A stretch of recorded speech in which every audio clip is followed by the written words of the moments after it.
Telugu digital media network లో political కేటగిరీలో number 1 కేవలం 72 గంటల్లో 1,50,00,000 వ్యూస్ పైగా పాపులర్ టీవీ నెట్వర్క్. దేశ చరిత్రలోనే మొట్టమొదటిసారి ఇట్లాంటి దుశ్చర్యకు బీజేపీ పార్టీ ఒడిగల్పింది. ఎందుకంటే దేశ చరిత్రలో ఎప్పుడు కూడా ఇట్లాంటి సంఘటన జరగలేదు. ఇంతమంది ఎంపీలను ఒక్కటేసారి రాజ్యసభ నుంచి లోక్సభ నుంచి బహిష్కరించింది ఫస్ట్ టైం. ఎందుకు పార్లమెంట్ మీద ఎందుకు జాడి జరిగింది? అమిత్ షా గారు మీరు దానికి స్టేట్మెంట్ ఇవ్వమని చెప్తే ఇంతమంది ఎంపీలను తీసి బహిష్కరిస్తారా? మీరు 2 సార్లు మీరు ప్రభుత్వం ఉన్నప్పుడే కదా పార్లమెంట్ మీద దాడి జరిగింది.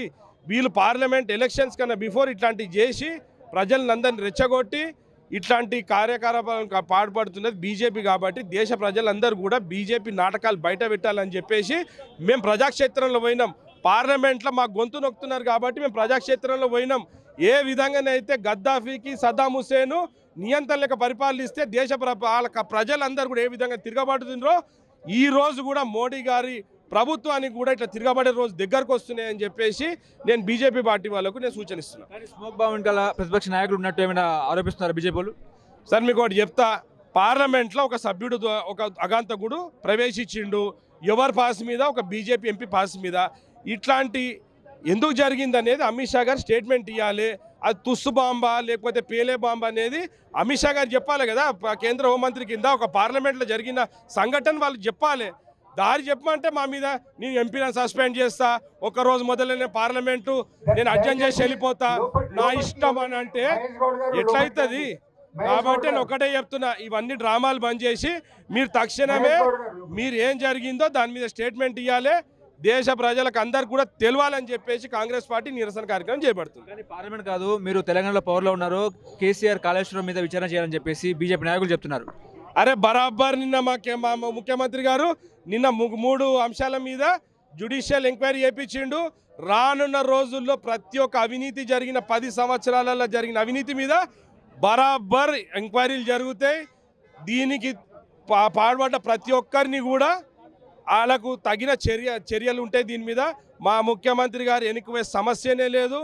ప్రజల మీద భారం మోసి 17,000 కోట్ల మిగులు బడ్జెట్ తోటి ఇచ్చిన రాష్ట్రాన్ని 6,72,000 కోట్ల రూపాయలు అప్పు చేసిన గత ప్రభుత్వాన్ని వదిలిపెట్టే సమస్యనే లేదు. బరాబర్ వాళ్ళు చేసిన అన్నిటి మీద కూడా ఎంక్వైరీలు ఉంటే దానికి తగిన శాస్తి కూడా ఉంటుందని చెప్తున్నారు. మేము అప్పులు సృష్టించాము, అలాగే ఆస్తులు కూడా సృష్టించామని చెప్తున్నారు, సంపద సృష్టించామని చెప్తున్నారు. అప్పులు చేసిండ్రు, వాళ్ళ ఆస్తులు పెంచుకున్నారు, రాష్ట్ర ఆస్తులు పెరగలేదు. ఇవాళ తెలంగాణ రాకమొదలు వాళ్ళ ఆస్తులు ఎంత, ఈరోజు వాళ్ళ ఆస్తులు ఎంత?